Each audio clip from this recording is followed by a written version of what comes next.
Hey Baker Art friends, it's Mrs. Herbay. I hope you enjoyed the pencil read aloud, and now I'm going to show you the next step of a fun little project that we're going to do based on this story. So the first thing that we're going to do is we're going to make an origami pencil. And so what you're going to do is you're going to take a piece of printer paper or copy paper, 8.5 by 11, and you're going to fold it in half hot dog style. So what you want to do is you want to line up the bottom two corners with the top two corners. Once I do that, I'm holding it, then I'm going to swipe down, swipe to the right, swipe to the left, okay? And then I have a fold and my paper is divided in half. The next fold, what I'm going to do is I'm going to, again, bring those bottom corners up and line them up with the fold line right here. And then same thing, I'm going to swipe left and swipe right. All right, so your paper should look like this. So what I'm going to do is I'm going to give you a second to fold your paper and then we'll go on to the next step. Okay, for the next step, what we're going to do is we're going to take our scissors and we are going to cut along this line right here so that we're going to cut off one of these end strips. So I'm just going to take my scissors and I'm just going to carefully cut along this fold.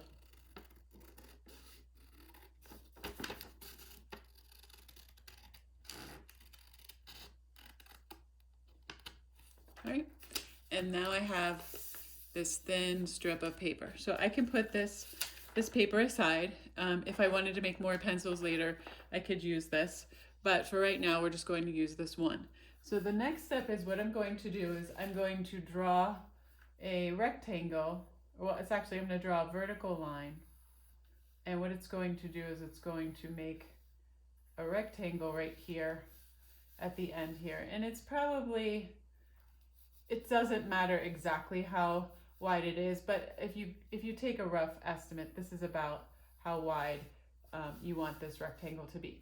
And then for the next step, what you're going to do is you're going to take your pencil and you're going to shade this in nice and darkly. So you want to press rather hard on the end of your pencil to get a nice dark value, and try to make it even as you color it in.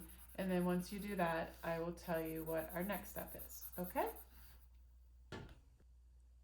Okay, my friends, once you have this colored in like this, then what we're going to do is we're going to turn our piece of paper over, and I'm going to fold up the end of this colored part with the pencil, maybe about that far. So now it's going to kind of look like that, all right? And then what I'm going to do is I'm going to fold this in half again. So again, I will line up this edge, and then I'm going to line up that edge and kind of hold it, and then I'm going to swipe right, swipe left, and then I have a fold going down the middle of my piece of paper, all right? For the next step, what I want to do is I want to take this corner and fold it into this fold. So I'm taking this corner and I'm bringing it over to the fold, or to this fold line, excuse me. And then what I'm doing is I'm just making a crease, just like that. And then same thing, I'm going to take this corner and bring it to that fold line as well. So it's kind of lined up like that. So now you have this point here, okay? And if I turn it over, it should look like this. So you can kind of see how that's going to wind up being the tip of my pencil. Then you're going to, again, we're going to fold it, but this time we're going to take this edge right here and fold it again to that fold line. So we're making like another little thin triangle fold like this. And then same thing, this corner here is going, it's almost like we're making a paper airplane. And then now I have, oops, Mrs. Herbay didn't get quite a point right there, so I'm gonna nudge that over a little bit. All right, and now I have this point right here. So now, once I have it like this, I'm going to turn it over to this side, okay? And you can see that's the point of my pencil. And then what I'm going to do is I'm going to fold this top down to about where I think I want the white or the sort of the wood part of the pencil to show. So I think that's probably about right. And it can be a little more or a little less. And I'm going to make sure that this middle fold is lined up with the middle fold right there. And then again, I'm just going to fold. All right. So we are almost done. The next thing that we're going to do is then we are going to turn this paper over to the back again. And we're going to see that there's this we're going to fold this edge up right where it kind of lines up with the edge of right here like this. And then we're going to also take this side and fold it up.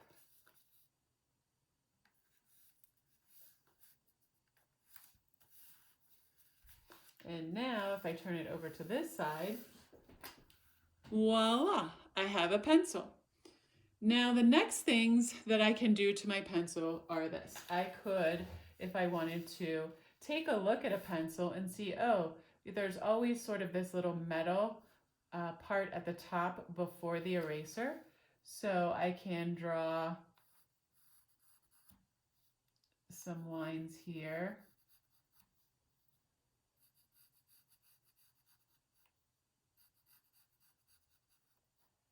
And there's usually little, kind of these little rivets here, like that.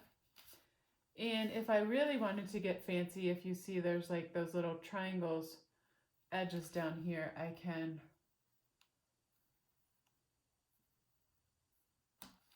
do that. My spacing might have been a little off right there, so I'm just going to fix that there. And then what you can also do is then I'm just going to draw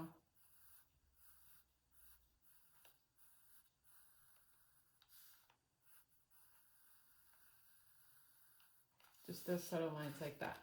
All right. And then once you do that, you can either be done adding those decorations, or you can add a little bit of color if you like.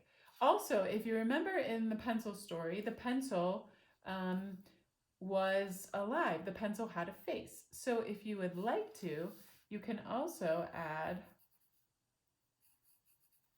a face to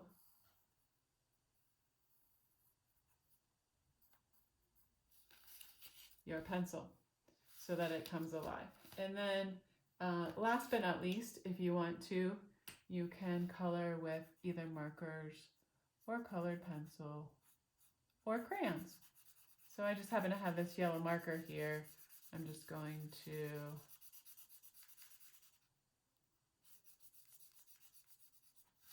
color this part yellow.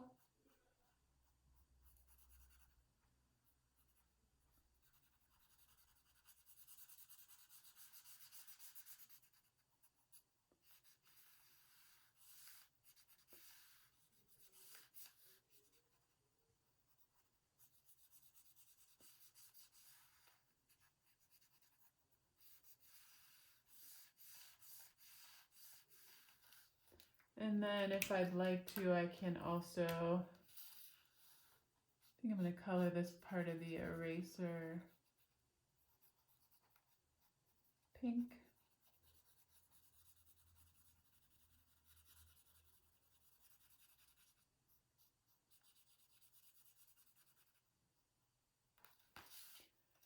And then I'm going to go back over the face.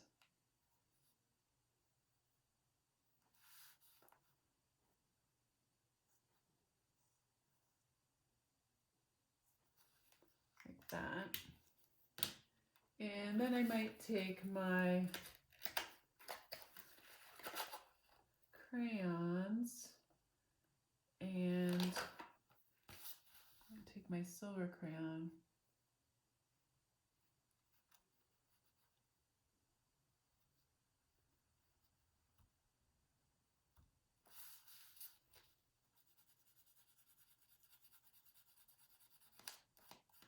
Just color that in a little bit, and then I'm going to take my brownish crayon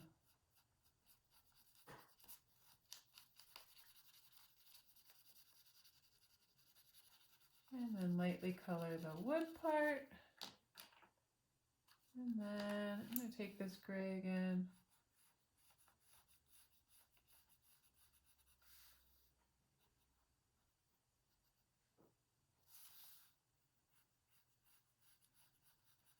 There. And now I have a pencil, an origami pencil, which is super fun. For the next step, I'll show you, we're going to grab another piece of copy paper, and then I'll show you that step. Good morning, Baker friends. It's Mrs. Herbay. I'm coming to you from the art room, and I want to wish everyone a happy Monday, week 3 of making art. It's an exciting week because the monster will finally get a name. After friends finish working on their monster drawings today, then everybody will have finished, and I will randomly select a name for the monster, and stay tuned. I will make a video for it. So for the next step of our exploration of the pencil, so you have this nice origami pencil, and what I would like for you to do is take a moment and reflect back on the story. And I want you to think about the pencil. When the pencil first started making art, what did the pencil start with? The pencil started with a line. And then the pencil started to add more characters and objects to the story. And then what happened was a terrible eraser came because the people were, the things that the pencil was drawing, they were complaining. And sometimes as artists, we do the same thing. We put something down on paper and then we think that's not good. And so we erase it. But the story is kind of saying maybe erasers are kind of bad. So I want to challenge you today. For the second part of this project, you're just going to need your trusty pencil, your imagination, and another piece of paper. All right? And in a second, I'm going to switch over to the different mode, and I will show you some things to think about as you finish up this project and as you create some more art. Okay, friends, for this last step, what I want you to think about is, I want you to think back to week 1. And in week 1, we talked a lot about reasons why artists make art. And I wanted to review that with you guys because a lot of times when we sit down to draw or we sit down to make art, a lot of times we get something called an artist block where we really don't know what we should create. So as you think about what you want to create with your magic pencil, here are some suggestions from the first week. One of the things is you might want to draw something that makes people say, makes them think about something, right? You may want to draw something that makes people feel a certain way, right? You may want to draw something that makes people feel happy, or sometimes artists draw something that makes people feel sad. It just depends on what you're feeling and how you want others to feel. Another thing that you could do is that you could draw something that captures the beauty of nature, whether it be something that you found from outside or whether it's a view from your window. Another thing is that you could draw something that tells people about a cultural tradition that you enjoy or that you like. You can, of course, use your art to tell a story. And that's what happened in the pencil. A lot of the scenes that the pencil drew were telling a story. And last, I think the one, there's 2 more, actually 3 more. Another thing would be to capture a particular event in history or to draw somebody who's famous or somebody who you admire. And then another thing might be is that you just want to practice or you show off your artistic skill. Maybe you just want to practice lines or shapes, right? And then the last thing is to, maybe you just want to draw something, an everyday object in your house and practice drawing that. As you remember in the story, the pencil could only draw in black and white. And so the pencil created a paintbrush. The paintbrush kitty was then able to add color to everything that the pencil drew. So you can also think about that. Do you want your drawing to be just black and white pencil, or when you're finished, do you want to add color? Those are all things that will help either give a feeling or a mood to what you draw. So I cannot wait to see what you create. I am not going to put anything here because a lot of times when I do, friends will use my ideas, and I want you to think and really use your own ideas. So I look forward to seeing what you create. Once you've finished your drawing, you can take your pencil and you can actually just glue your pencil. Just put some glue stick on the back of your pencil, and you can glue it down anywhere on your paper that that fits in with what you drew. So maybe it's over here, maybe it's up here. It's totally up to you. So have a great week, and if you have any questions, feel free to reach out.